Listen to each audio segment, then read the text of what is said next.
ഈ മനുഷ്യനല്ലേ 2-3 മാസം മുമ്പ് നമ്മൾ ഡെഡ് എക്കോണമിയാണെന്ന് പറഞ്ഞത്. ഇപ്പം എന്താ നമുക്ക് പെട്ടെന്ന് ജീവൻ വെച്ചോ ഒപ്പിടാനും മാത്രം. ഇപ്പോൾ അബ്സല്യൂട്ട്ലി ഇറാറ്റിക്കായിട്ട് പെരുമാറുന്നൊരു മനുഷ്യൻ. കഷ്ടകാലത്തിന് അമേരിക്കൻ പ്രസിഡന്റ് ആയിപ്പോയി. അതിപ്പോൾ അമേരിക്കക്കാരെന്ത് ചെയ്യും?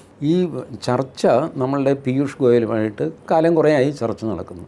32 ഗ്രൂപ്പ്സായിട്ട് തിരിഞ്ഞാണ്, 32 ഐറ്റംസ് ക്ലബ് ചെയ്ത് ഓരോ ഹെഡിലാക്കിയിട്ട് ആണ് ചർച്ച നടക്കുന്നത്. ഈ ഗ്രൂപ്പിൻ്റെ ഇത്ര താരിഫ്, ഈ ഗ്രൂപ്പിൻ്റെ ഇതാണ് നടക്കുന്നത്. അമേരിക്കക്കാർ നിസ്സഹായരാണ്.